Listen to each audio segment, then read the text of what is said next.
we're just going to say, by way of Louisville, Kentucky, Mr. Kennedy, a.k.a. Anderson. I don't know what's going on. You can't hear me? I hear you. Oh, okay. Were in the green room. So when you're in the green room, I can't hear you. Oh, okay. I got you. Coltrane, my co-host from Arizona, has one of those $400 or $500 Blue Yeti microphones that never works. I bought this in bulk off the internet. I sold them for like $79. I didn't pay anywhere near that for it. And Stone Cold Steve Austin told me, Kenny, your microphone sounds better than mine, and I paid $450 for mine. Straight out of Stone Cold Steve Austin's mouth. That's fantastic. I got to get me one of those. If memory serves me correctly, Stone Cold was always a favorite of yours, right? He was. Like, I started watching wrestling when he was becoming popular, and I have him to thank for me sitting here talking to you, I guess. Yeah. To some degree. So he is your Jerry the King Lawler, as you see the crown over here. Well, I got the microphone. Yeah. So he's kind of your Jerry the King Lawler then. Absolutely. What was it about Steve Austin that you liked so much? Because he was there was two entrances in wrestling along with Jericho's. So we'll say three that I just would crank up the surround sound and turn out the lights and just had to see their still marking out, even though I'm working for OVW, helping with you guys. And I'd still mark out for Stone Cold's entrance, The Undertaker's, and Chris Jericho's. Those were the entrances. Yeah, definitely. I agree with you. What was it? It was like his realism, I guess. Like there was something about the way that he performed that just that guy. He's really a badass in real life. You know, you believed it. Well, not echoey, but like you. Well, something's going on there in the background. No, that's okay. So, Coltrane, whenever you're not got 19 other things going on over there, give me a thumbs up when everything's quiet over there. No, bullshit. You give me a thumbs up. So here, let's try it again. Can you hear me now? Mr. I hear you now. Thank God. $500 you played for that Blue Yeti, and it never works. What the hell? Something like I need to send you one of my $69 specials over here. Is that what I got to do? Hey, if you send 69 anything, I'm down with it, man. I figured. I had a feeling. If it was me, I would have to say it was probably operator error. If it was me operating that $500 Yeti microphone. There you go. One thing I thought about this today. I reflected back when you were here. You're one of the very few that I got to do. I was doing solely commentary pretty much for most of your career here. Maybe but if I did do anything while you were here, I didn't get to do it with you.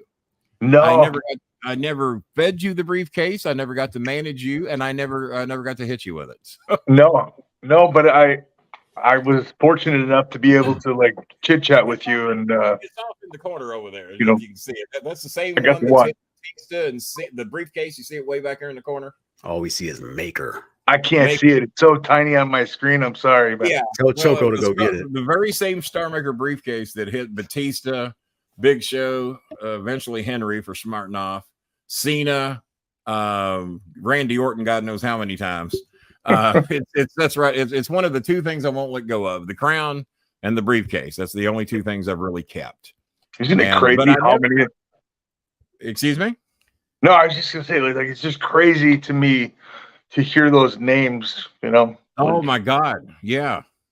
And then you got called up, and my God, now how long, in your opinion, did it take for you to hit the scene that Mr. Kennedy hit his peak? Because that shit got over. I felt honestly like I hit my peak early. And then was just kind of coasting from there, if that makes sense. Like, well, yeah, I don't know. For some reason, when I hit there, I felt like I belong here. Like I'm ready for this. Yes. And then, and I would agree. You were one of the ones that when you came out, it mattered. When you came out, it mattered. There's other people that still to this day that me and my son and others are a little judgmental. Like, if I'm doing a roster cut and I've looked at AEW and I've looked at WWE, and if I were in charge, if you're not adding something to my show, if you're not somehow putting an ass in a seat, at least making people glad to see you. They might not have bought a ticket to come to see you, but they're Yeah. glad you were a part of the show. You understand what I mean? Absolutely. You at least got to be that much. Mhm. I'm glad I saw him. Glad he was there.